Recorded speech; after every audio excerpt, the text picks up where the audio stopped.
Okay, hello. I'm back for another unscripted video. Today we're gonna try something a little bit different. So as you can see, probably, hopefully it doesn't give away what I'm drawing today. But as you can see, probably from if my screen is working properly and is streaming, I plan to just read out the Planeswalker's Guide to Tarkir Dragonstorm Part 1, because I've noticed that the Magic the Gathering, the official company seems to do readings of the stories, but I haven't noticed any of the Planeswalker's guides, and I guess I use the Planeswalker's guides for reference anyway when I'm writing like my color pie articles. And I figured it'd be interesting to sit here and read through the article, and maybe I could even give my like takes on what the color pie, what's happening with the color pie, or maybe any flavor things going on. So take a swig of water first, so before and then we'll begin.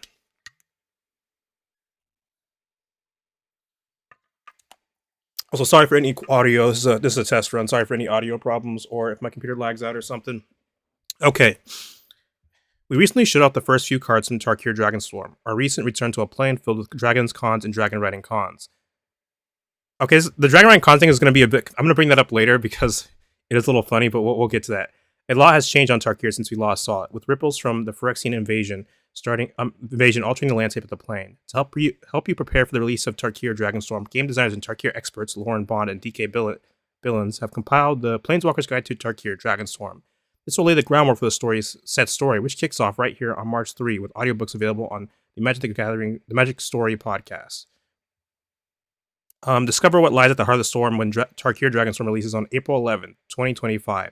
The set is available for pre-order now from your local game store. Online retailers like Amazon. I'm here for the lore. I don't really care. It doesn't seem okay. Table of contents. It seems like it's just the Abzan and Jeskai in this one, and the general history of Tarkir. So I assume I don't know if Part 2 is out yet.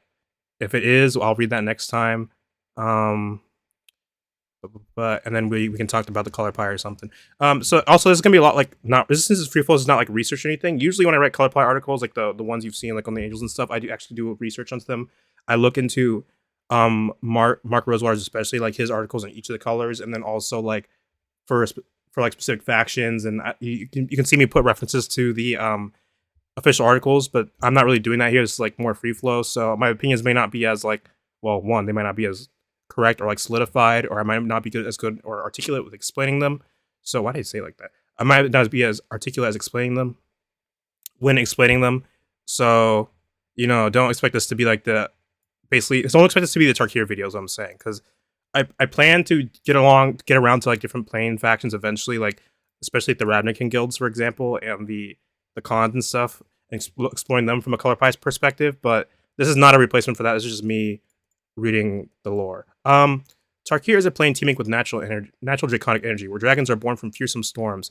Over time, the people of Tarkir have adapted to life under this constant threat. For many centuries, they remained locked in a delicate balance of power, the dragons and clans each hoping to gain the upper hand. The dragons owe their oppressive victory to the planeswalker Sarkhan Vol. He traveled back in time roughly 1,200 years from an alternate present where dragons had been wiped out by the clans, and arrived at a crucial turning point. Okay, I want to stop there for a second, because, okay, if you go back and watch the trailers for Dragons of Tarkir, Sarkhan makes it sound like the best shit ever. He's like, oh, we used to, Khans used to war against each other, but now we and dragons are one. This is so fucking awesome. I'm a dragon now, flying into the sky. And then you actually check the set, and you see like goblins are being fucking eaten, and then like everything sucks. There's like human slaves. There's a guy hanging from some dragon's neck. Like everything sucks shit. So I just think it's really funny. I mean, it makes sense that Sarkhan might think it's really cool, but like if you actually pay attention to what's happening in the world, you're like, dude, Sarkhan, this fucking sucks, dude. I don't. His actions saved the planeswalker Ugin, the spirit dragon, from death at the hands of Nicol Bolas. Ugin was greatly injured but survived and entered a long hibernation inside a nest of hadrons on Tarkir. As Ugin healed, his draconic essence mingled with the soul of the plane, further empowering the Dragonstorm. As a result, the dragon's numbers rapidly grew to an overwhelming force, ensuring the clans would no longer be able to survive the onslaught.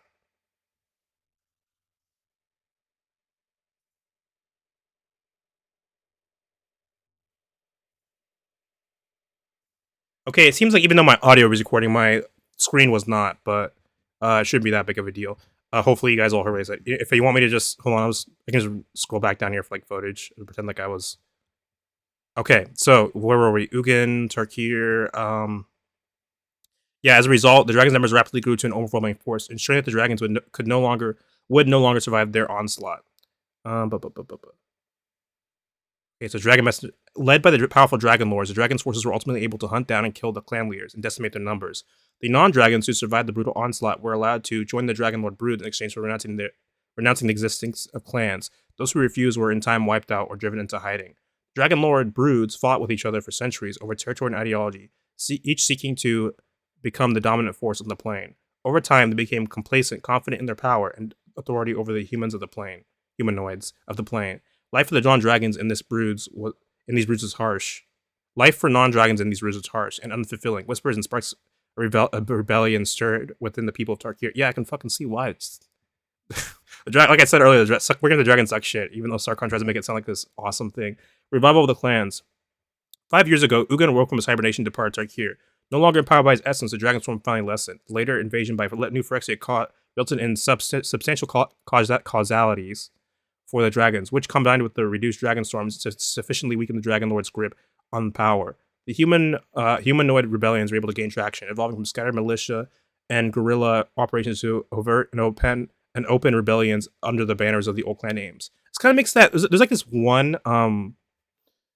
one team up card from March of the Machine that becomes even funnier with this context, like the Bell Basher guy. He was originally the Khan in the original. The Khan in the original, and then he Bell. Sorry, I'm gonna have to leave this all in here because I don't feel like trying to. Because I'm recording.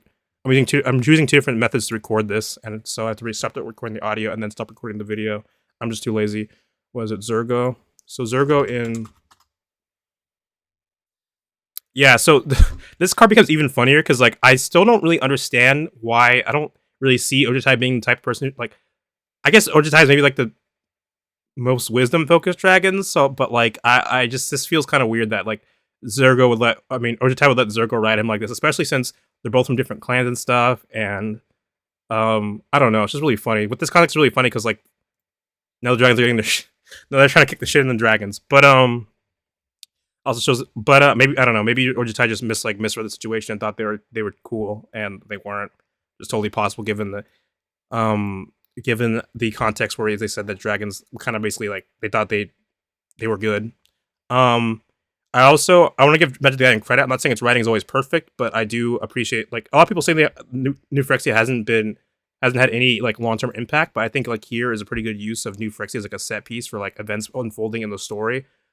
Because I don't think people fully appreciate Magic as a card game having this kind of story, because a lot of games just wouldn't explain shit. You just get like your race car set, and be like, this is your race car set. Okay. There's like no story. Why are the race cars? Because race cars are cool. Magic does that, but it also does try to like have an explanation for what's happening. Oh, it's like the race is a political an attempt at, I forget what it's called now. The plane. My brain is like, but was like freaking out because the plane has name changed. The plane Kaladesh. It's not Kaladesh anymore. Avishkar, is that what it's called?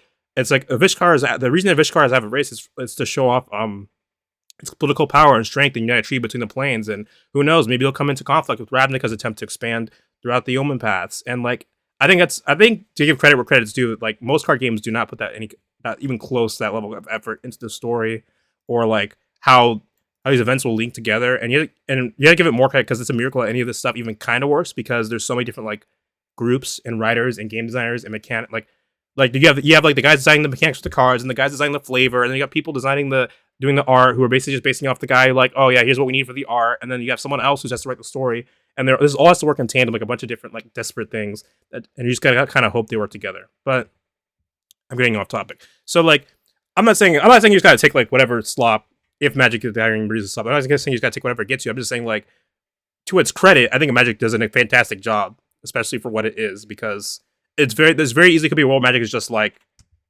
oh, we just don't release story articles. We just kind of print like, here's Jace on Ravnica. What's he doing on Ravnica? I don't know. Which has happened in the past. Where, like, I don't think we have a story about how Liliana broke the vault. Really, we just know that she did. Like, they had the Hell Vault and Innistrad. We just know that she did. Although you might need to check me on that. I don't remember if we got an official story of that. But let's get back to the lore. The former Planeswalker in our set hoped to find a way to end what she saw as a perpetual battle of attrition. that would leave Tarkir as little more than ruins. She believed that humanoids and dragons must each find their own place on this plane and work towards a joint future. In her research, Narset uncovered a spell scroll for the Storm Nexus ritual. Though worn and faded, it appeared to describe a spell that would call forth the soul of Tarkir. Narset, hesitant to use the ritual due to its potential dangers, was convinced by the other rebellion leaders that this was the best way to ensure a unified Tarkir. I'm curious as to where she found the scroll for this spell. I would assume it was the Jeskai / Ojitai brood like base, because we know there's like a lot of like ancient knowledge there, and even some knowledge is like I think might be forbidden or something. So that makes sense. That's where she found it, but it could have been somewhere from somewhere else, because we did have a short story we focused on some like teamer people who were basically lamenting how much it sucks to be under the dragons, and they saw a future where, you know, the dragons weren't in charge. Narset and don't get me started. I don't. If you're wondering how like time travel works in the Magic the Gathering universe, I mean, there's some like general rules, like, but like if you're asking how it works in regards to Tarkir and like the domino effect it could have on like endless planes if you're changing the different timelines of a plane, I have no idea. I'd assume it just kind of varies from plane to plane, because trying to map out a domino effect chart for like every plane, because one plane got like a little bit like timey-wimey, would be a pain. Narset and the other rebellion leaders gathered at the remains of the Crucible of the Spirit Dragon, hoping to finally put an end to the Dragon Lord's reign. As they began the ritual, none of them could have predicted the true outcome of the spell. The magic called up a massive Dragonstorm, and its whirling energies, 5 dragons emerged untethered spirits, brimming with power. Okay. The magic called up a massive Dragonstorm, and in its swirling energies, 5 dragons emerged, untethered spirits, brimming with a raw, undirected power. Narset was the first to act. She leapt into the air and lit on the back of a spirit, using her willpower to shape the final nature of the dragons and coalesce into a semi-corporeal form. Each of the other rebellion leaders followed in their own manner, and a flash of power, the dragon spirits and what would become the new clan leaders were bound for better or worse. So so we have spirit dragons. So there's basically two spirit dragon factions now. There's the spirit dragons, then there's like a normal dragon. So I assume this will explain like why. Because I'm wondering how this works. Because okay, so in case you don't know, the cons and their groups worked off of were shard alliance, which meant they were 2 ally colors and enemy colors. So for example, Mardu was red black, and their enemy color is white, so they're red. They were red, black, white. But then they got conquered by, I forget which I forget which dragon it was, but they got conquered by the red black dragon, so they lost the white in their identity as a faction. And Jessica's probably a better example because I can actually remember that. Well, I mean, I remember all of them, but I remember them the best because they have blue, and I like playing Jeskai. But Jeskai is blue and white, and then red's the enemy color. So the Jeskai were blue, white, red. But then Ojitai took over and became the Ojitai brood, and when that happened, they dropped the red and it just became blue, white. So I'm wondering like what colors, like how the colors are split, because it seems like if you go down later, it seems like they're going back to the shards because people love the shards. It seems like they're going back to the shard identities for the cons, but then like is that so? Are both the cons and the dragons Wooburg, or is it like each because I assume the reason that both sides have dragons right now is for mechanical purposes, right? It's so that you could so you don't get fucked over if you play like cons and you're like, damn, I need dragons to run, but like nothing cares about dragons. So I assume that's why. So it makes me wonder about the alignment of the dragons. Are the dragons going to be ally colors against the cons who are? Is it going to be like Wooburg dragons who are all ally colors and cons who are like Wooburg and they're all like shards, or is it going to be like more divided where like sort of like mini fights where it's just like here we have the Jeskai and the Urjitai, and they're kind of like the blue white faction and the red white blue faction. They're kind of duking it out and they're like in their little corner. I wonder about that. I'm also wondering if I mean maybe the dragons won't even be as big of a deal as I'm making them. Maybe it's just like mostly about the cons regaining control. And yeah, so spirits. So spirits. I mean, I think it's really funny that okay, Narset being able to leap into the airplane on the back of a dragon makes sense because she's like an Ojitai monk, and they're like based on like common like martial arts like monk, really good, like almost like superhuman like levels of like feats by being like really good. But then it's just like I wonder who the other leaders were because like they all were also able to do it. I think it's really funny if, like one guy just like couldn't do it. It's just like you just saw like some fly into the air. Oh, we have some art here, and we can see. I think that's Narset in the middle. I want to say, and is that Zergo over here? I wonder if they're like reestablishing like the cons in the previous timeline. I'm not 100% sure. I think this is Narset. I think that would be Zergo. I don't know who the others would be. Maybe this would be Sultai, but the Sultai. And this is maybe Teamer. Okay, hold on, let me think. That would be Jeskai, that would be Mardu. Maybe that's Abzan? Maybe that's Abzan? I don't know, we'll get to it in a second. As the ritual was enacted, the Dragon Lords and their remaining broods attempted to stop the rebellion's plans. A fearsome battle ensued between the Dragon Lords and the newly formed Spirit Dragons, the storm raging around them. In the end, the Dragon Lords were defeated and seemingly swallowed up by the massive storm. So it seems like maybe there's a potential that maybe the dragons aren't like a big faction here. There might be dragons around, but after the battle, it became apparent that the spell had also strengthened Dragonstorm, resulting in a new powerful kind of wild dragon spawning. While a handful of dragons that emerged would listen to the call of the spirit dragons, most wild dragons refused any form of authority. The storms also rendered places on Tarkir uninhabitable, their scale causing environmental shifts across the plane. Despite the new threats, the people of Tarkir persisted and adapted, each clan developing its own strategies to thrive. Without the oppression of the Dragon Lords, the clans have also reformed as new iterations. Though they draw traditions and ideals from the earlier incarnations and the dragon broods they rebelled against, the clans of today's Tarkir are new and distinct. While a fragile peace persists between the clans, maintained through diplomatic arrangements and a delicate balance of power, it's common for ideological disagreements to escalate into full-scale conflicts between clans. Additionally, the environment of Tarkir can be harsh and unyielding. Alongside the increasing Dragonstorm, the clans are often pitted against each other in battles for territory and resources. So it seems like the broods have mostly been defeated. We don't know if there's any like of the any dragons loyal to the broods still around. There could be, the leaders could still be around or something. Not all the dragons could have been swallowed up. It kind of seems though like it's more of like a man versus nature kind of situation for the most part, where it's the clans trying to survive with a bunch of dragons pouring out of the Dragonstorm. The dragons seem less organized; they seem more chaotic. They're just wild dragons. It seems like they're actually like, okay, this is kind of like what Sarkhan. I think this is the future like Sarkhan made out like it. This is the kind of thing that Sarkhan made out like how the world was supposed to be. Like it seems like they're actually like kind of uniting with it, like with a draconic like force and not being just like oppressed by one. We did see some designs for the dragons. I do really want to talk about them when I get the chance. Well, maybe not these specifically, but we see there's some more like, so the broods themselves have a more stereotypical European dragon look with 2 wings and 4 limbs, and then I think one of the elite dragons we saw, I think for Abzan, I don't remember if it was a spirit dragon. Actually, I can probably just check, right? I can probably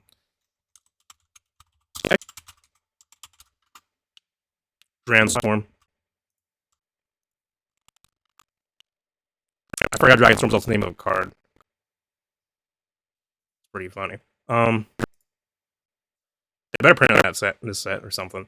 Okay, let's see. Baron Step Siege. So, oh, here we go. Spirit Dragon. Anyway, okay, there's our set. But I thought we had an Abzan dragon leaked. Not leaked. I mean, I think it was like spoiled. You know what I mean? Not like. I try to stay away from. I try to like when I'm making. I might talk about leaks like informally, but when I make videos like this, I try to avoid leaks because I consider nothing like in stone until we actually see it.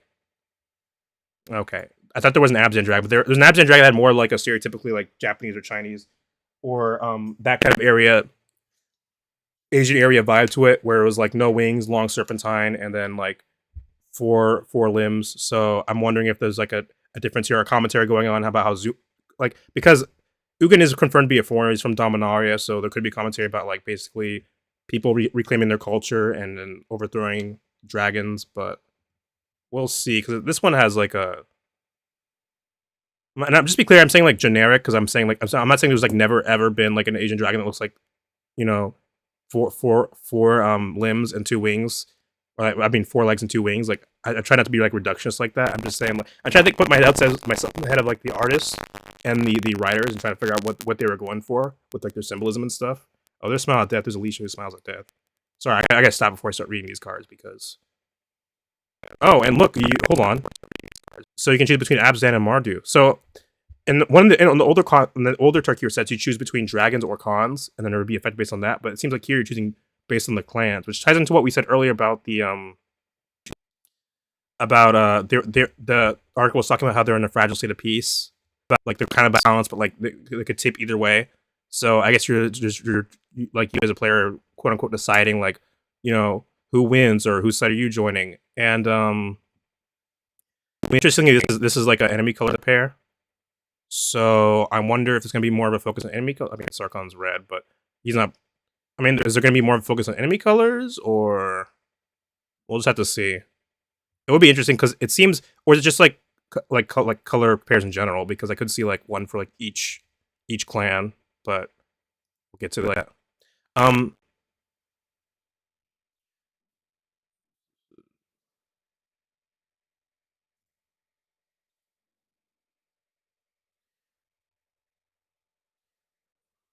Additionally, the environment Tarkir can be harsh and unyielding. Along with the increasing dragon swarms, the clans are often pitted against each other in battles for territory and resources. Dragons and dragon storms. The dragon storms of Tarkir have shaped the people, history, and landscape of the plane. These fearsome and terrible storms are the birthplace of dragons. Born in the crackling and terrifying energy of the storm, the dragons emerge as fully formed adults. When the rebellion leaders enacted the Storm Nexus ritual, they disrupted Ugin's delicate balance of draconic mana that maintained the. Ugin can fuck off, bro. I don't fucking care about his delicate ass balance. They were fucking dragons were fucking diabolical, man. Well, only ones that were kind of nice were maybe the green white ones. And even then, the mana mixed in unpredictable patterns, spawning new varieties of dragons that were not of one of the five broods lineages. Also, I forgot to point out, but five broods. So there's five spirit dragons. Obviously, each one corresponds to a color combination of some sort. Probably the shards, as we saw earlier, because we saw this. I'm about to sneeze. Also, my computer's lagging because we saw this Shiko Paragon the Way. This is a spirit dragon, so I assume this is probably the one attached, like bonded with Narset. At the beginning of your end step, you may discard your hand if you draw a card. That's a fun card. Each step we take a decision. And then, so I assume Shiko is the. I mean, it's possible that all the dragons align with the spirit dragons, or they're all also spirit dragons. But I'm gonna assume for now that spirit dragons are the ones bonded with like the cons. It'd be very funny if they made like a commander version of these with like partner. I think they should get on that. But also there's five broods. The five broods correspond to like the five ally colors, and then and there's five cons. These storms have also escalated in frequency and intensity and frequency, posing an existential threat to life on the plane. A dragon's formation does not have a discernible cause, though various clans have been able to predict their occurrence in various ways. They do not seem to be tied to events or weather patterns. The early stage of a dragonstorm can appear like a thunderstorm with darkening skies and a crackle of energy in the air. Shortly after, a nucleus of the storm will form, a central nexus to draconic energy from which the rest of the storm emanates. From this, the dragons appear. The environment where the dragonstorm forms influences its nature and appearance. The dragonstorm may be composed of giant waterspouts over a lake, while in jungles it can be a massive swirling cyclone. So I think so. Originally, at least based on what I've seen, I might be wrong. I might need to double check my lore here. Originally in Tarkir, it seemed like there was only one. It made it sound like there was only one dragon storm where dragons were pouring out of. I might be wrong. There might have been multiple dragon storms, but it seems like here is more of an emphasis on there being multiple dragon storms, and not only that, but they're like more influenced by their environment. So dragon storms can spawn. They can not only spawn in different areas, but they can be influenced by them, which probably leads to different like color combinations of dragons. I'm wondering how this will tie into that one dragon that spilled over into like Bloomborough. Like, are the dragons spilling out into different planes now? I'm curious. Oh, computer, hang in there. We're not even halfway through, but hang in there, buddy. Yeah, I have the storm here. We got dragons. So you got Omen Paths, you got dragons running around. It's crazy. But regardless, all dragon storms are dangerous. Being caught unaware in one can mean death, either from the newly formed wild dragon or the dangerous weather. The storms have had a sweeping impact on the plane, disrupting ecosystems and rendering areas uninhabitable. The land itself has also been shaped by the overflowing draconic energies, forming scale-like rock formations and spiny towers across the land. Dragons. Hopefully I don't run out of like memory while I'm doing this. I didn't really think about that. Like I should. I probably definitely have more like enough for like an hour or something. But if it'd be really funny if I just ran out of memory. The nature of each dragon storm influences the form of its emerging dragons. For example, the dragons that are better suited to cold climates are more likely to emerge from blizzard-like dragon storms. While most dragons are very large, they can vary significantly in size, from giant monstrels to the size of a house cat. Oh, that's cute. That's actually kind of cute. All dragons speak a language unique to their kind. Although many dragons can speak the common tongue, most choose not to, except in very rare circumstances. Yeah, okay, prideful. Since the Storm Nexus ritual destabilizes the mana of dragon storms, two major breeds have formed: the clan dragons and wild dragons. Clan dragons consist of survivors that once fought the dragon lords, and new dragons that retain many of the same features as the previous dragon broods. Most notably, these dragons recognize the power and authority of the spirit dragons and have chosen to follow them, living alongside the humanoid clans. Okay, so that's what happens to the previous broods. Many clan dragons value freedom, stability, and protection they gain through clan life. Others stay among the clans out of loyalty and familiarity. Okay, I mean, fair enough. Wild dragons, in contrast, are beholden to no one. Most live independently as apex predators in their territory, though there have been instances of small groups of wild dragons working together. Wild dragons are visually distinct from each other, with no two dragons looking the same. Wild dragons also have a variety of breath weapons, rarely the same as clan dragons' breath weapons. These can be anything from a hail of thorns to swirling mist. You gotta have your breath weapons if you're dragon in Magic or D&D. Also like a dinosaur, honestly, like the Jurassic Park dinosaur, like a Dilopha. I don't know, Dilophosaur. I don't remember what it's called. It's almost like kind of like a double-headed swan. Oh, look at this poor guy. I should analyze the art. I forgot. Okay, so TB Sky does this thing where like he went through all the Art of Runes era and analyzed them from like a sort of like a, I don't want to say professional, but like from a, like a artistic lens. And I could be doing that right now. I think about it because I am an art major and I might as well.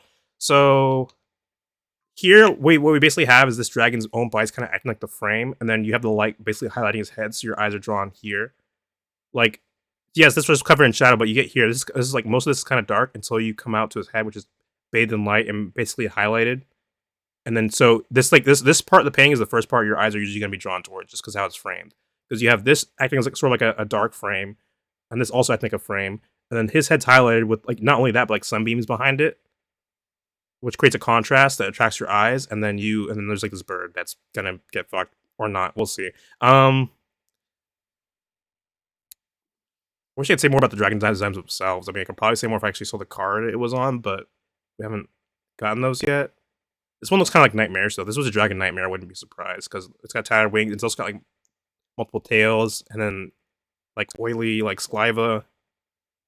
Probably lives in a swamp. So this one, I mean, these dragons are so big that it seems like the frame is like a lot of the time created by their own body.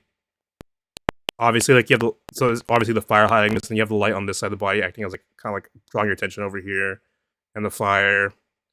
This guy's getting, and this is a good example of like basically like how artists use scale. You see this a lot in Magic, where basically if they have a really big creature or a really small creature, they might put another creature in the frame so you can see how big it actually is. Because in a vacuum, it's like how big like this could be like, because like they said, this could be the size of a house cat or the size of a mountain.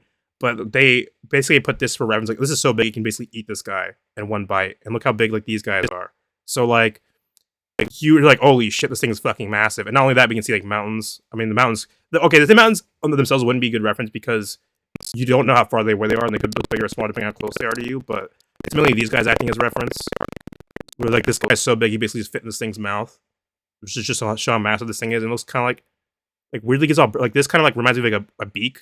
Like this kind of reminds me of like a seabird of sorts, but like maybe like a swan or like a like a swan, I guess, or like a goose. Probably a swan because it's mostly white. Abzan, do what's necessary. Get some more art here. Here we have that rock acting as the frame. So here I think this is a spell, or I mean a non-creature spell. The reason why is it's probably like Abzan Ascendancy or something. The reason why I think it's a non-creature spell is because there's not really a single main character here.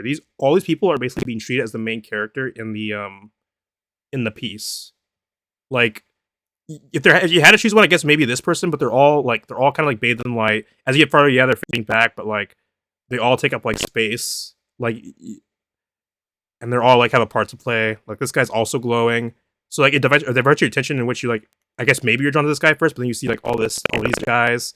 Look at this guy. Doesn't want to be here. And so I think this is probably like an enchantment spell or something, like Abzan Ascendancy or something. That's my assumption. Because I'd be very surprised if this was just like, oh, this is just Abzan Spell Shaper. Like, no, I think this is like Abzan Ascendancy.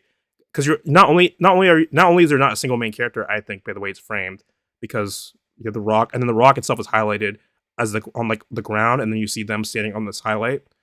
But not only are they all treated as sort of like a main character, but they're all like, it shows like the different aspects of Abzan, right? Because like if it was just one creature, it'd be like, oh, it's just like a guy on a horse. It'd be just like a human or just like an elephant and maybe like some other things. But you can see here, but you can see every species the Abzan has, like usually has. So you have the Loxodonts, the Einok, yeah, the Einok, the dragons. It'd be interesting if that was a spirit dragon, but we'll see. They use spirits. We have their environment, the sand. So the environment itself is also telling a story, and because the environment forms like forming into this guy over here, and this is shaping the environment.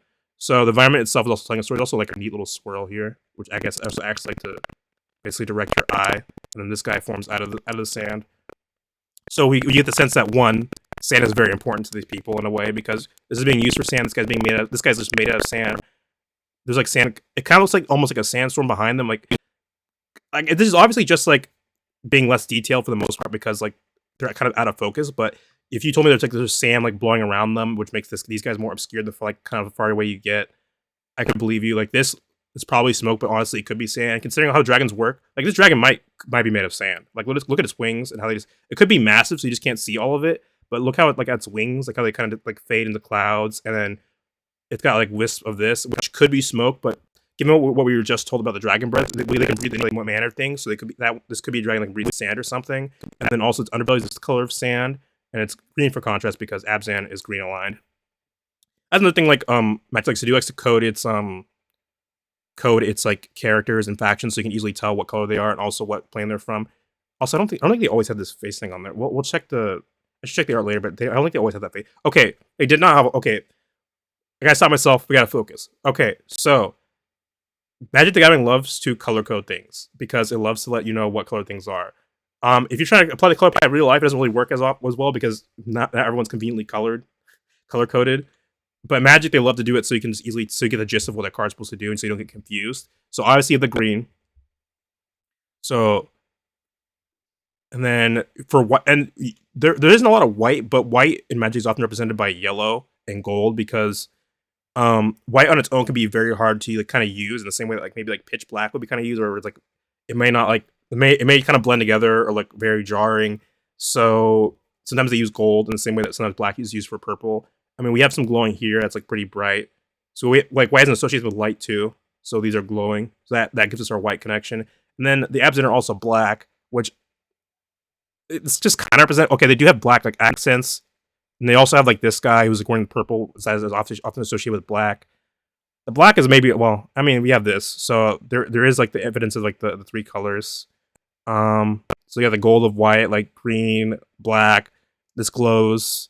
And also, this shows like the unity between like man and dragon, basically, right? Because they're the dragon like symbol on their chest. So it's like they basically become one. They're like one entity now, like metaphorically. It's interesting that even the spirit's wearing that. But anyway,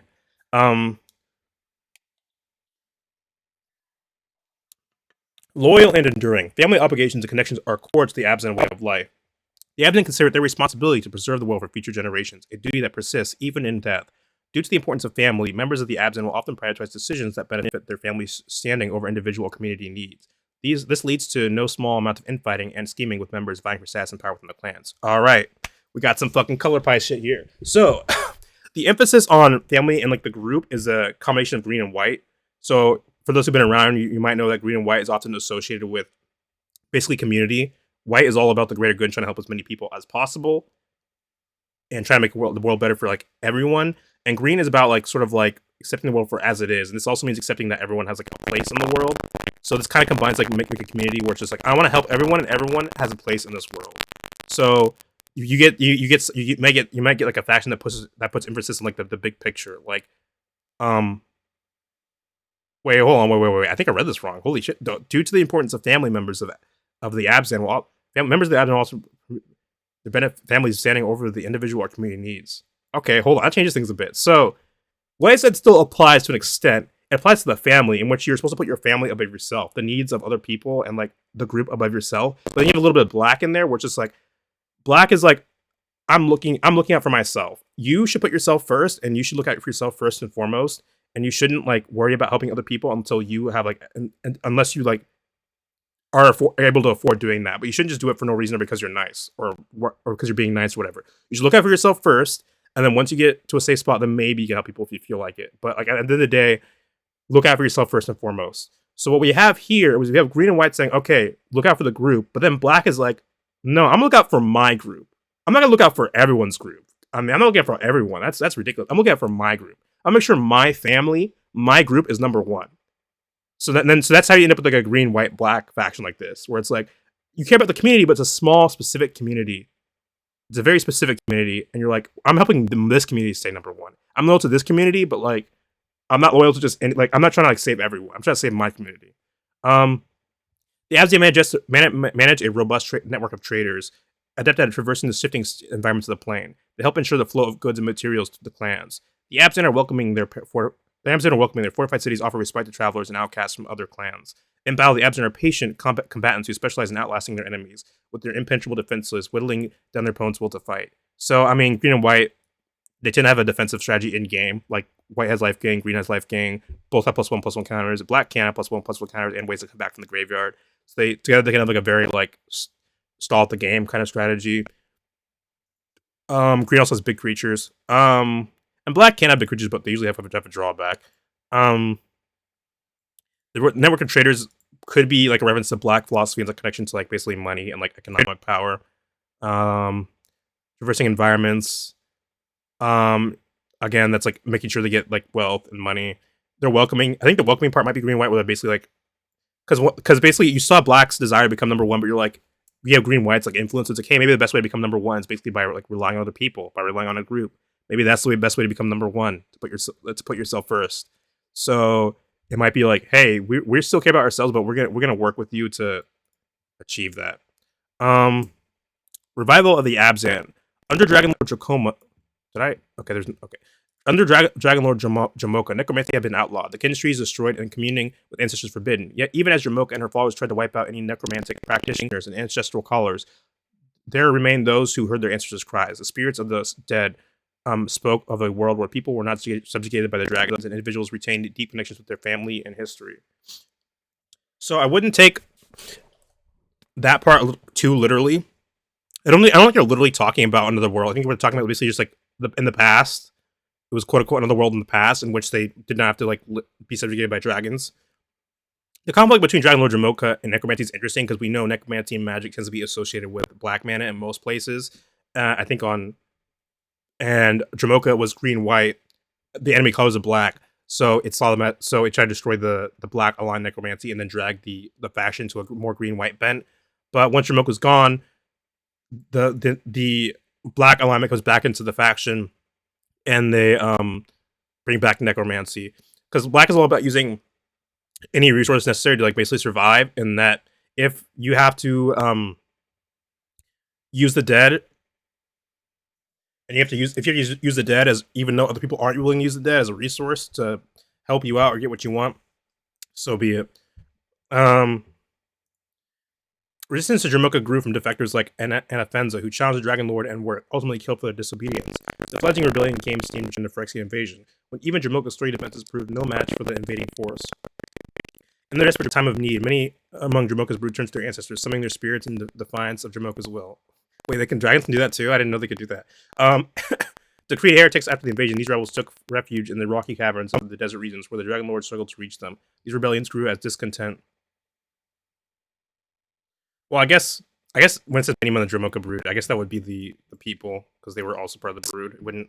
I don't know if okay. This rebellion grew as discontent grew eventually, leading to Jamoka's defeat along with other Dragon Lords.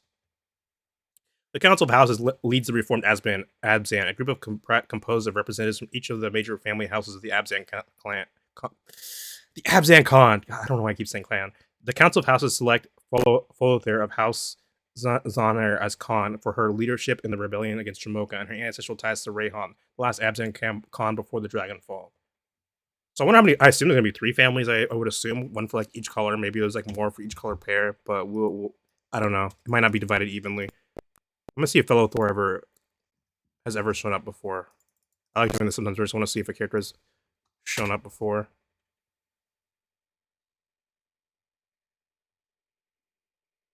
Okay, the new card. I think we have seen Rayhan. I'm just gonna we'll double check what Rayhan did.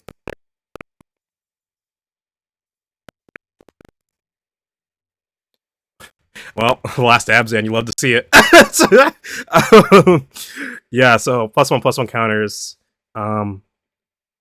So I assume this Abzan will also, because the Abzan has historically cared about +1/+1 counters. So I guess I assume this Abzan is also gonna care about +1/+1 counters.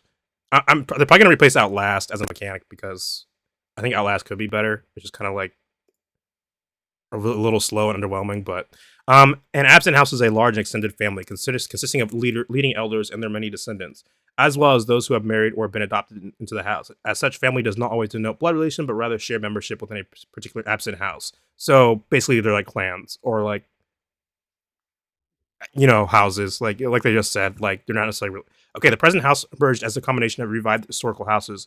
Those who could we're gonna get into houses already. Those who could trace a lineage back through their ancestral connections, while the other houses were newly formed, comprised of individuals without a clear lineage due to the dissolution of family ties enforced under Jamoka's rule. There are 5 major ruling houses. Okay, so back we have more color pie stuff going on here. So I think so basically we have a lot of appeal to tradition and like old family ties, which is a very green thing to do because green is all about accepting the world for as it is, and perfect accepting the world as it is like accepting what came before. So like a very green thing to do might be like, oh, this is what our family's done for generations. We're leaders because our family's been because you're a fisherman because your dad was a fisherman, or your dad before that dad was a fisherman, and you're gonna be a fisherman because that's the way it's always been, sort of thing. So you can see that here with like, oh, well, because you guys used to be leaders, you can be leaders again. But you also have like new ones like which I guess would be more like the black alignment. Like black's more about like, hey, if you can take what you can get, basically. Like black is more like if you can just take it, you don't like necessarily need to deserve it. So you have like individual families who are just like, yeah, we're just gonna claw our way to number one, even if even if we're not necessarily like some old like family with like a lot of history. Um, House Goodle, the House of Wit, they maintain control over much of the infrastructure and distribution of water within Abzan cities. Many minor houses seek favor from House Goodle. Members of the house are known for being adventurous, inquisitive, and devious. It sounds like a blue faction, but the Abzan are green, black, white. So I'd assume like my first guess is assume this is the black faction, but there's 5 of these factions, and theoretically each one of these should correspond to a color. But let me think. Okay, so there'd be black and green on themselves, and there'd be the color pairs, which would be how many color pairs would that be? It'd be black, white, green, black, white, green. Would there be like 6? Yeah, I don't because like the House of Courage, they specialize in absent weaponry, have revived many traditional weapon forging techniques from before Dramoka's rule. And mesh members are known for being blunt, powerful, and ambitious. Again, this sounds like a red and that sounds like a white Oh, these sound like black. Okay, House Mevik, the House of Peace. They are master textile workers and smiths, creating much of the Abzan armor and clothing worn across the clan. Mevaks are known for being dependable, organized, and calm. The House of Hospitality. These expert traders maintain an extensive network of connections outside the Abzan. Fanzalas are known for being adaptable, politically savvy, and open-minded. The House of Grit, one of the oldest families of Abzan, known for their large numbers, giant kin tree, and dragon hunting prowess. They are several minor houses that are related to them. There are several minor houses. Zonhars are known for being strict, uniform, and scholarly. Okay, I assume each one is a color combination. So I assume it's like earlier I was counting like the individual colors, but I think what it is that one house is like green black, one house will be white green, one house will be. I really gotta think about this, dude. I might just need to pull up a color pie because okay, let me hold on. I just need to write this down. Okay, so I think what is happening. Let me bust out like the piece of paper real quick. So I think each one's made up of 2 colors. So they're basically sub-factions. So the whole faction as a whole is 3 colors, but I think it's broken down into sub-factions. They're each 2 colors. That is my guess. So I think it'd be green, white, and then white, black, and then black, green. It'd be 3. But we saw some enemy because we saw enemy colors. We saw it in the Scryfall. Because last time they didn't focus on enemy colors that much because they knew they were going to replace them with the ally color dragons, and that made a better drafting experience to be focused on ally colors. But since the dragons are gone, or at least the broods as like a faction are gone, there would be an argument for focusing more on enemy colors. Because we have like Baron Step Siege, which is like 2 enemy colors, which also displays a conflict. I mean, now I think about it, it's not only are these both white black factions, but it's also conflict. So it's like white and black, like 2 enemy colors. But so I think it seems like what's happening is there's the overarching faction. There's like a bunch of small sub factions within them that are each like types of color like a smaller color combination, just like for easier for play. Maybe it's not okay. Maybe it's Three of the houses are dual colors, and then two of them are mono. No, because that's still six. Yeah, I don't know. I think the houses are multicolored though. I think there's sub factions is what's going on. Um, Although there are many more Abzan houses, these five powerful and large houses are unrivaled in their political and social influence. To be born, married, or adopted into a major house means a life of political involvement, social relevance, and deference from other houses. Soldiers and military. The Abzan military consists of highly organized soldiers who specialize in defensive approaches to battle and combines long-range support troops with mounted heavy cavalry to divide up the enemy lines and draw them towards archers and mages in defensive formations. Troops value bolstering their numbers with field-splitting tactics and summoning their ancestors to battle. Heavily armed and armored, their approach to is slow and safe, preferring to outwit and outlast their opponent. Outlast. If you don't know what I'm referring to, I forgot to go over the art here. If you don't know what I'm referring to, outlast is a mechanic. I might as well just try to pull it up. I just realized this might be really. I try to keep my stuff sort of accessible. So if you don't know what outlast is, outlast. You can tap it and pay like a mana cost to put a +1/+1 counter on this creature. Outlast only has a sorcery. So I think the fact that it only activates the sorcery kind of makes it kind of like a kind of an underwhelming mechanic in a way. It's just kind of like you can only do it on your turn, and then it's just kind of out of commission until next turn. I mean, they have like stuff. I mean, look, I think Outlast would have been interesting as this instant. They probably did it. I'm sure they had good reason for not doing that. I'm sure that might have been broken somewhere, but I think Outlast could have been more interesting. Let's see. So here we have this dark thing acting as like she's wearing very bright clothing. She's like a white cape and like silver and gold. Again, referring to like the white and the color pie. But then you can see here, there's this is basically acting as a frame as a contrast because this is like all dark. This is like dark and shadowed. And once again, there's a lot of emphasis on sand. Like a lot of these are like billowy, like they're clearly sand. And she herself is like almost like a part of the sand in a way. Like you can clearly tell this is clearly a cape, but the way it sort of like almost like the color like almost fades into it in a way, and it's all like sharp. There's also a lot of triangles. I mean, if you know like shape languages, like this is saying like, oh, like she's like a warrior, she might hurt you. But the sand, once again, a lot of emphasis on sand. Like there's sand everywhere, like sand up here, all around here. They also have like the glowing dragons again. Once again, they're one.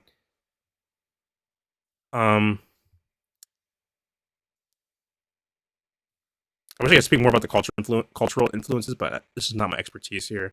I mean, here we have like an interesting sleeve that's like broken up by like you can tell the sleeve is kind of like clear because like it's like basically like white triangles, but like with green. So like when she's moving around her arm, you can kind of see it. Man, how do these work? Anyway, I think it's a part of a helmet. I think it's just like fabric around a helmet. Also, we have Rhino, which is kind of funny because I don't know if that's like supposed to be like a Siege Rhino reference or something. An Absent House. We already read that. Here, once again, I think this comes to give me the vibe of a spell. So this gives me creature vibes because this is main character energy. She's the protagonist in this picture. It's like this is a creature card. This is a spell card. This is a creature card. This is like again main character energy. Like this guy's getting fucking whopped. Again, main character energy. Spell card, like non-creature spell card, non-creature card. Also non-creature card because again, you can't even like see their faces from here. And this one, they're each like, did I even go over this one? Okay, so obviously the 5 dragons, each one like corresponding to a color alignment, but here there's clearly not a single main character. These are all equal because yes, this one's closer, but you can't see any of their faces. And Darset here is kind of the main character because she's the closest thing to a main character because she's like the way the light works is just darkens her, so she stands out more. And then there's like the flowing blue and everything and all these different colors. But even though she stands out a bit more, every single person here you can't see their face. You can't see Narset's face either. So like if you're like a new player, you'd be like, oh, who are these people? And they don't all seem kind of like on equal level. Like you're not saying like, oh, well, this person's like clearly like fucking dominating here. Which ties into like the whole thing about how the cleanser balance. This gives me the vibe of like this could be a creature card, I guess, but this gives me the vibe once again. Like if the picture's just like this, this gives me the vibe of once again like a non-creature card maybe. Because like look at all this, like there's like we're like looking at all this fucking scene, like holy shit. One thing you notice is the walls have like this dragon scale like pattern that's kind of like a diamond, which I mean I think Abzan previously they were like, oh, where the scales of the dragon were like the toughness. Not only do we see that there, but we see that here. So this shows like, oh, this guy's using some sort of defensive magic, right? Because the big rock sturdy walls that people are falling off of have like this pattern, and this guy's the same pattern, which would imply to us that this person is using some sort of defensive magic, most likely some sort of shield magic or something. Um, Once again, I'd say like the environment's more of the character here. Like, yeah, we have this guy, but we can't see their face. I guess another thing that helps me determine whether it's a creature card or not. Can you see their face? This one, we cannot see this person's face. This person's the focus isn't like on this person. It's like what they're looking at. You're like, was like, oh, look at this guy, and then you're like, holy shit, what's going on over here? And then you have people like falling off and like crazy. Actually, I guess the implication is probably that this guy actually cast this because these are the same symbols, so this connects them. And there's a bunch of smokes, there's a bunch of sand. So I think what's happening is these are rising and these through the guys off the wall because this guy is casting that, and we can see the connection because they have the same pattern. And then we have once again a lot of sand imagery, a lot of red, a lot of sun. I guess if I had to identify a frame, it'd probably be like more like this guy, and then like here because you have like the sharp, like the things, and someone fell off, and then these look like probably Mardu. I want to say I don't really know. You can't see their faces. Like these are less important, so you don't see each of their individual faces. Also, this person again, you can't see their face. So once again, the focus is like this person going like, "Holy shit, we gotta defend the whole fucking wall," and then you look over, like, "Holy shit, this guy's conjuring a fucking wall," and so once again, I assume this is some sort of spell or like enchantment, or maybe the creature is a wall. It could be a wall creature. That would be funny. The Abzan also utilize elaborate defensive nomadic camps designed similar to their fortress. Although they are slow moving, they are extremely difficult to penetrate. Abzan mounts are heavily armored and chosen for battle because of their strength and temperament. Mounts are used for sieges and general transportation and are often combined with the might of the earth carvers. Insert siege rhino joke here. If you don't know what siege rhino is. The joke is I think siege rhino is just really good and like a season of competitive Magic where season like a standard where it's just really fucking good, and that's basically just the end of the joke. So like the joke was like everyone was running siege rhino. Yeah, it was siege rhino. I mean, it looks lame by modern comparisons, but this was apparently the shit back in the day. Once creature enters, each opponent loses 3 life, and you gain 3 life. Holy shit! And it's a 4/5 with trample. Oh my god! But the mere approach of the Abzan War Beast is enough to send enemies fleeing in panic. Also, once again, a lot of the diamond shapes show like this thing is armored. Abzan,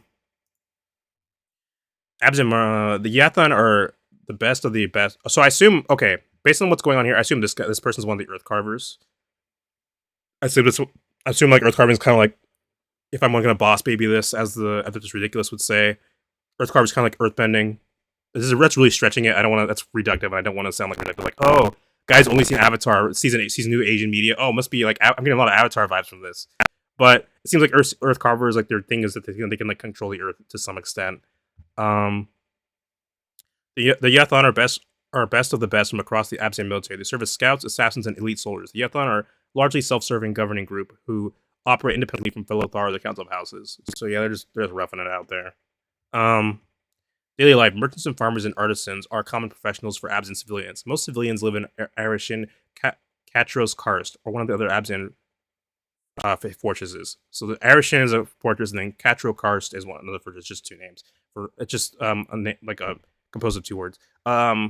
They enjoy enhanced protection from outside forces, and they're turning their attention to supporting the clan through their excellent craftsmanship by improving infrastructure, crafting weaponry, and creating valuable items to trade. They focus on keeping the fortress a secure paradise for the warriors of Abzan to return to, and supporting a bustling city that's welcome to non-Abzan traders and those seeking solidarity. So, okay, once again, we have like the color coding I was talking about here. So we have green, yellow, white. So white is usually represented by like gold and yellow. So we have yellow and white. Then we have purple for black, and then obviously like actual black here. And then we have green, and we have once again that diamond shape with the dragon skin, which I guess this probably implies this is some sort of armor, like blight armor, or well, yeah, okay. So the armor's on the armor like the has like the dragon pattern, which implies like defense, and then you have like this big turtle. And once again, you can I think the turtle like there's like a highlight on both her, but like mostly the turtle. Like it's especially shiny on this stuff, so like it draws your attention. It's like, oh, look at all these delicious goods, and look at this nice turtle who's just very nice, very nice. It's a very cute little shell. And then we have more like Abzan people. We have more markets in the background with the same kind of design. Trade. The Abzan export a wide variety of finely crafted goods in exchange for food, materials they do not have access to while in the desert. As frequent travelers with heavily protected trade caravans, they are often sought out by other clans to trade as intermediaries. Because of their insular nature of the Abzan fortress, many Abzan civilians are naturally very curious and enjoy trading for the chance to experience something new. Oh, that's cute. Agriculture. The Abzan are also self-sustaining when it comes to their own water resources and most of their food supply. They often have taken up agriculture and maintained farmlands both in and surrounding their fortress, specializing in warm weather crops such as melons. Sorry, I had to sneeze. Herbs and squash. They also care for many herd animals. Arts and handcrafts. The Abzan are known for their highly skilled artisans, particularly experts in textile manufacture such as weaving and carpet making. They also practice the glass making and carpentry. Poetry music. The Abzan are fervent poets and musicians. They embroider poetry into their clothing, etch verses into their weapons, and recite poetic invocations before battles. And as part of ancestral summonings. Abzan poetry is often compared with music. Abzan music musicians delight and entertain with uniquely Abzan percussion instruments and high energy sound. Let's keep getting more of like the civilian life in about the clans. 'Cause I remember I gotta reread the previous like Welcome to Planeswalker's Guide to Tarkir, but I remember it was mostly focused on the fighting and how everyone's just fighting all the time. Clan parination. The central belief of the Abzan is parination. Every member of the clan must ensure the continued existence of the clan by completing the cycle of life and death, ensuring the next generation survives and endures. The obligation extends even into death, and this is why Abzan call upon their ancestors for protection and guidance.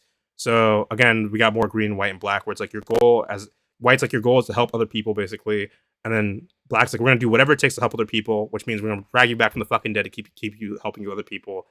If that's what we got to do. And then green's about tradition, like because it's a focus on ancestors, so it's about tradition. It's like ancestors from the past, like ancestor from the past. What can you tell me about the before? What should I be doing? Um, Stuff like that. So I think the focus on ancestors is mostly green, and then the focus on life is white, and then the focus on like the afterlife and then death is black, and mostly in like how it's trying to use the those like its advantage. A kin tree is a sacred living tree that is home to the ancestral spirits of a family. One must be bonded with the tree to be considered part of the family and therefore part of the Abzan. The present kin trees are composed of spiritual energy combined with the living tree. Most no longer bear fruit and are propagated through transplanting, taken from the few kin trees that survived Jamoka's destruction. Um, it's a little family tree. I mean, it's basically a pun. It's a family tree, and then you can join the family tree. Um, I mean, once again, not it doesn't look like a creature card. It's just like no, there's not really like a specific main character here. I don't think.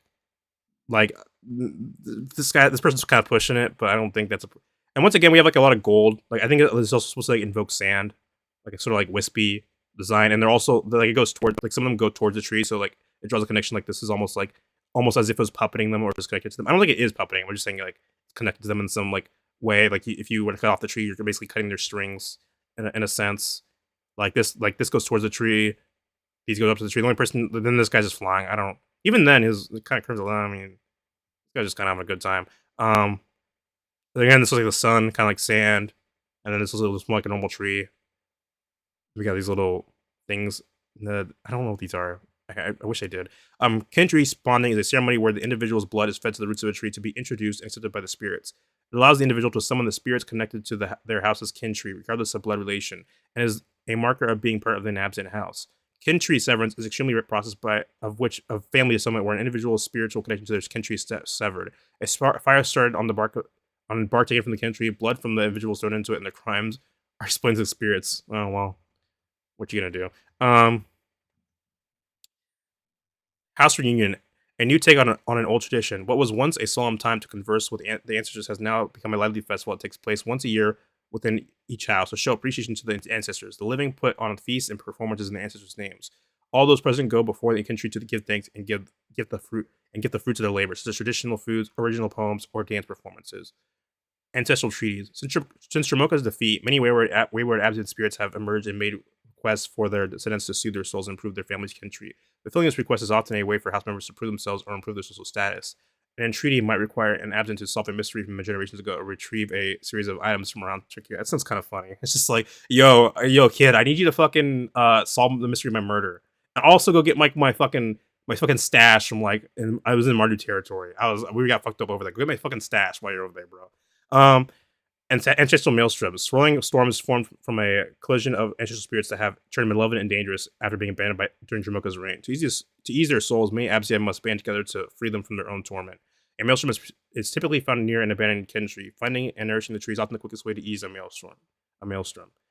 Burials. Good members who die are buried near one of their their house kin trees to be absorbed into its roots. They connect their spirits to the tree, allowing them to be summoned by their descendants. When the body cannot be buried, an artifact or other important object may be buried instead. So I'm wondering if these are grave markings, like of all the people who were buried near it, but I don't know. It seems a little bit disorganized for graves. But then again, they're supposed to be absorbed into the tree, so it may not matter. The location may not matter as much because they're not. They wouldn't. They might necessarily be in coffins. Probably they're probably just like buried, and then you put a little marker there. Um, though welcome, though welcoming to visitors, the Abzan are selective in bringing other clans members into their family houses, such as marriages and adoptions, are governed by strict rules. In both cases, the ancestors must approve and bond individuals to their family kin tree. Those adopted into the Abzan are referred to as Krumar and are considered true family and treated as equal to any other Abzan. It's kind of interesting because I remember the Abzan previously they kind of like basically kidnap people. Like they would run around conquering things, and then when they conquer someone, they basically take their kids and like raise them as their like own, which I mean is fucked up. But I guess this shows like a difference where they're not just absorbing like all the cultures they come across when possible. Weapon naming: the most well-crafted weapons, those that have been wielded in great feats, are given names. These weapons passed down from generation to generation within the family and are tuned to ancestral spirits as they go through an extensive process of treating the weapon with resin and sap taken fresh from the family kin tree. Some named weapons have a spirit indefinitely bonded to them. So yeah, that's pretty cool. Abzan magic. Abzan magic centers around earth manipulation and spirit summoning. So yeah, like I said, earth carver mages can control the earth around them, such as raising protected barriers of rock, promoting plant growth, and wheeling sand to obscure their foes and their forces in the desert. So that's probably what we've been seeing for the most part. But this guy is probably an earth carver. She probably has ability to earth carve, maybe, because she might be conjuring the sandstorm up here, and that she might have also actually conjured that behind her. We don't, because this was a little bit sideways. She doesn't look like she's like off frame. Like she's a little bit like there's like a little bit like dynamicness out like here, but like she doesn't seem like so off that like this. This looks like she could have summoned it herself with like a bunch of earth magic. And this might have like a spirit in it because it has the same golden glows like the spirits. Yeah, there's another like sand, more sand being manipulated. So that would explain what we've been seeing so far. And that was also explain, I guess, like their agriculture and farming and like trade, I guess, because maybe they're probably growing using this magic. Also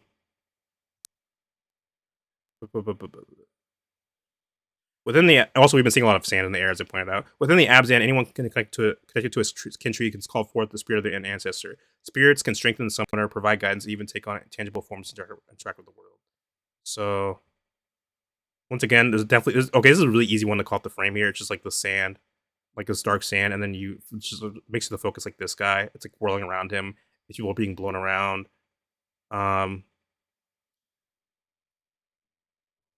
The glows, obviously, like you see glows like under both his palm and under the armor, which shows like a connection.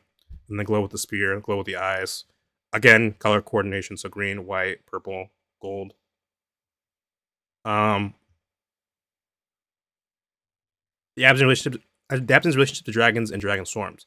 Dragon hunts. Though less nimble than many other dragons when chasing or predicting storms, their spread out outposts within the southern regions of the plain allow them to quickly respond to oncoming dragon storms. The Abzan utilize their large number and defensive tactics to minimize their loss and maximize the number of wild dragons they can fight and capture. They prioritize larger and more imposing creatures, and often outlast dragons they intend to capture, able to easily subdue them after they are exhausted. So really going into the dragon hunter thing, because like last time we saw Tarkir, the first time there wasn't any dragons left to hunt, and the second time the dragons were being fucking assholes, but now like the dragons working with the cons, and also the clans like hunt other dragons, wild dragons specifically. Within the clan, dragons are considered part of a house, and they are treated like family members, though they are not bound to a kin tree and are not able to summon or speak with ancestors. Okay, well, that explains that. Because of this, the Abzan consider both ability and temperament when selecting dragons. Abzan dragons tend to be large, heavily defensive, and mild-tempered. They work alongside Abzan soldiers to form a defensive front line. Abzan's dragons wield searing light as a breath weapon, able to strip the flesh from the creature in a matter of moments with the powerful blast of energy. So this is like a reference to white mana, like white as an associated with light. Philosophically, this is often because white is associated with purity, which like white believes in morality, so that's part of the reason. But also because white sort of reveals like if things are covered in shadow or darkness, it's easier for people to like do things like without being seen. But white's all about basically like, the truth. Because the reason white cares about the truth, like philosophically, most of the time is because if you lie, you can do bad things or selfish things under the guise of doing like good things. But so the truth is important to it in that regard sometimes. Here we have a dragon carrying all this stuff. How big is this thing? Like, I mean, how big are these weapons? Like, there's no way. Like, this thing can't be like massive, massive. It has to be like how big these weapons look to it. I mean, it's big, but it's not like it's big. It's big, but it's like truck big, not like fucking. I could eat. It's like not this big and long. Does look like fucking. I wonder if these are supposed to be like the reference basically for how big it is. And here we have the tattered wings again, like the sand color. They have like there's a lot of obviously rock inspired design. So it's like because Abzan clearly have an earth and sand theme going. So we have sandy colors, rock, earth, color coordination, purple, green, gold, golden glow in the eyes, golden glow in the nostrils. Something's going on there.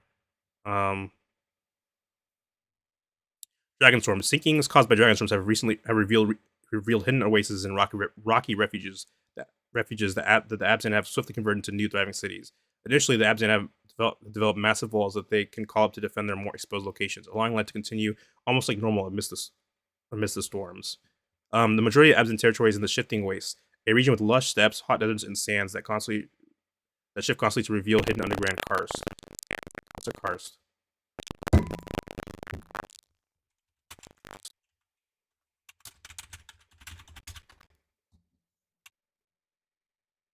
A landscape underlain by limestone, which has been eroded by dissolution, producing ridges, towers, fissures, sinkholes, and other characteristic landforms. Okay.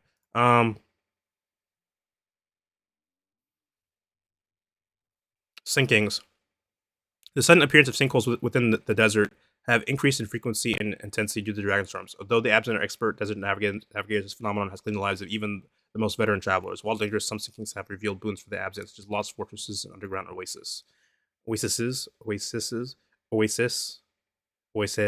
Quatros Karst City, the newest fortress city built into a sandstone karst revealed by a sinking. It has been formerly a network of caverns and passages used by rebels during Dramoka's reign, and has now been expanded into a bustling city, acting as a haven from the Dragonstorms. Great Arishan City, the largest and oldest Abzan fortress city that is built on a lush oasis and underground spring. It was formerly a giant fortress structure called the Great Eyrie, where Dramoka made her home. Arishan is known for its magical protective walls that can be raised to block out storms and other draconic threats.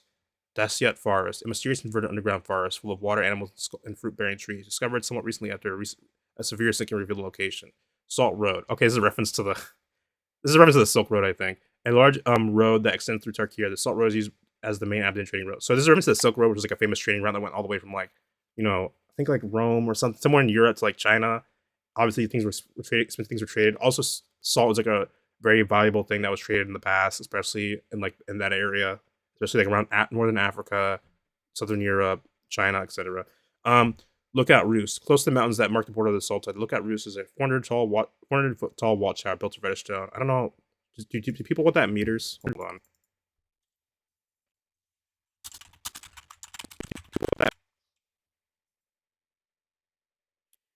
on. So it's 400 feet. So that would be